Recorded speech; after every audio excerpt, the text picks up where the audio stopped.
Praise the Lord, जय मसीह की मेरे प्रियो। आज के इस वीडियो में हम बात करेंगे कि धन्य किसे कहा गया है, अर्थात धन्य का मतलब क्या होता है। और जो धन्य शब्द का प्रयोग होता है बाइबल में, कई बार हम सुनते हैं कि धन्य है वो जो यीशु मसीह के वचन को सुनते हैं, धन्य है वो जो लोग यीशु मसीह के वचन पर चलते हैं। इस तरह से कई बार बाइबल जो है धन्य शब्द का जिक्र करती है, पर कई लोग जो हैं इस विषय में अवगत नहीं है कि धन्य का क्या मतलब होता है। जिस प्रकार से हमारी जो पिछली वीडियो है जिसमें हमने बताने की पूरी कोशिश की है कि हालेलुया का क्या मतलब है, अगर आपने वो वीडियो नहीं देखा है तो आप उसे एक बार डिस्क्रिप्शन बॉक्स में चेकआउट ज़रूर कर लीजिए। मेरे प्रियो, धन्य शब्द का जो मतलब है उसे जानने से पहले मैं आप सभी से कुछ बातें करना चाहूँगी। जैसे कि हम पहले मसीहत को नहीं जानते थे, नहीं पहचानते थे, यहाँ तक कि हमने सुना भी नहीं था कि मसीह क्या है, यीशु कौन है, और जो है यीशु के विश्वासी कौन है, किन्हें यीशु के विश्वासी के नाम से जाना जाता है, और कौन क्रिश्चियंस कहलाते हैं, जो बॉर्न क्रिश्चियंस होते हैं, जो कहना चाहिए कि बचपन से ही जो क्रिश्चियन फैमिली में जिनकी जन्म होती है, इसके बारे में हम अवगत नहीं होते हैं।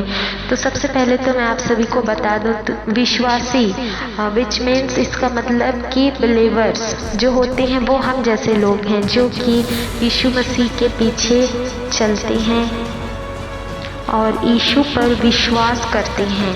हम जो पहले जिस चीज़ पर विश्वास करते थे, आस लगाए रहते थे, या फिर जिससे हमारी उम्मीदें होती थी कि जो हमें ठीक करेगा, हमारी परिस्थितियों को सुधारेगा, हमारी जो बीमारी है उससे हमें चंगाई देगा, उन सभी चीज़ों को हम छोड़ करके यीशु को जब हम जानते हैं, उस पर विश्वास करते हैं और उसके पीछे चलने लगते हैं, तो वो लोग विश्वासी कहलाते हैं।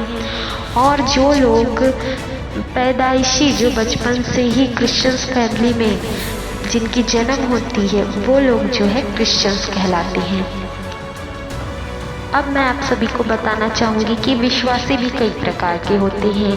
कई विश्वासी ऐसे होते हैं जो यीशु मसीह के वचन को सुनते हैं और उस पर चलते हैं। यीशु ने जो मना किया है, चोरी मत करना, हत्या मत करना, पाप मत करना, बुराई मत करना, किसी से घृणा मत करना, किसी के प्रति बैर भाव या क्रोध मत करना, तो इन सभी चीज़ों का पालन करते हैं। और कई विश्वासी ऐसे होते हैं जो बोलते ज़रूर है कि हम यीशु के पीछे चलते हैं, हम यीशु का वो लोग नाम भी लेते हैं बात बात पर, यीशु है, यीशु है, यीशु, पर जो है उनमें कुछ भी ऐसी गुण नहीं पाई जाती जिससे कि हम ये आकलन लगा सके कि वो यीशु के सही में विश्वासी है, यानी कि वो लोग जो होते हैं वो नामधारी विश्वासी होते हैं। और जो क्रिश्चियंस होते हैं, मैं पर्सनली अपनी एक्सपीरियंस आप सभी के साथ शेयर करती हूँ। कई ऐसे क्रिश्चियन भाई बहनों से मेरी बात हुई है जो हमें ये बताते हैं कि उनके चर्च में जो है प्रेयर होती ज़रूर है, लेकिन वो लोग जो है मूर्ति की पूजा करते, जैसे कि माता मरियम या फिर यीशु की ही मूर्ति बनाकर वो लोग उसकी पूजा करते, कैंडल्स जलाते हैं, ये सब कुछ करते हैं। वैसे चर्च में जो है बाइबल की कोई भी शिक्षा अच्छे से नहीं दी जाती, ना ही उस चर्च के लोग ज़्यादातर बाइबल पढ़ना पसंद करते हैं, उन्हें कोई भी वचन का ज्ञान नहीं होता है। आप सभी को क्लियर तो हो गई होगी कि विश्वासी और जो है नामधारी विश्वासी और जो है क्रिश्चियंस में क्या अंतर है। मेरे प्रियो, जो विश्वासी होते हैं, जो सही में यीशु के पीछे चलने वाले होते हैं, जो परमेश्वर के वचन को सुनते हैं और मानते हैं, उस पर चलते भी हैं, वैसे लोगों को परमेश्वर ने धन्य कहा है। धन्य का मतलब होता है कि यीशु मसीह ने जिनको अलग कर रखा है। हम ये भी कह सकते हैं कि धन्य मतलब स्पेशल पर्सन जो होता है, जो कि यीशु के वचन पर चलता है, सुनता है, मानता है और यीशु से प्रेम रखता है और यीशु के भय में जीवन अपना व्यतीत करता है। ऐसे लोगों को परमेश्वर ने धन्य कहा है। आइए अब हम एक वचन से यहाँ पर डिस्कशन करेंगे। हम निकालेंगे यूहन्ना अध्याय 3 का वचन 17 यहाँ पर वचन बताती है, तुम ये बातें जानते हो और यदि उन पर चलो तो धन्य हो। अब आप सभी को मैंने सब कुछ क्लियर कर दी है कि धन्य किसे कहा गया है। यीशु मसीह बस हमसे यही चाहते मेरे प्रियो कि हम जो है यीशु के वचन को जान चुके हैं।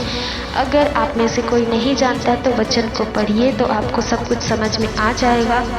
तो यीशु बस हमसे यही चाहते हैं कि अब जो तुम ये सब बातें जान चुके हो कि यीशु की यही इच्छा है कि हम यीशु के वचन पर चलें तो ही हम धन्य कहलाएंगे। मेरे प्रियो, हमें सिर्फ नामधारी विश्वासी या फिर क्रिश्चियन कहलाकर अपने आप को नहीं रखना है। हमें धन्य बनना है, यीशु की दृष्टि में हमें धन्य बनना है और जो है यीशु की बातों को हमें मानना है। हालेलुया। यीशु की बातों को जब हम मानेंगे, उस पर चलेंगे तो हमारे जीवन में सिर्फ और सिर्फ आशीषें और बरकत ही होंगी। मैं उम्मीद करती हूँ आप सभी को धन्य का अर्थ समझ में आ गई होगी। अगर कोई भी डाउट हो या फिर कोई भी क्वेश्चंस हो तो आप हमें इंस्टाग्राम पे डीएम कर सकती हैं या नीचे कमेंट बॉक्स में हमें लिख कर ज़रूर बताएं आपको वीडियो कैसी लगी। आप वो भी हमें लिख कर बता सकते हैं। वीडियो को ज़्यादा से ज़्यादा शेयर करें और इस वीडियो को आपने देखा, अपना कीमती समय दिया, इसके लिए प्रभु आप सभी को बहुतायत से ब्लेस करें। आमीन।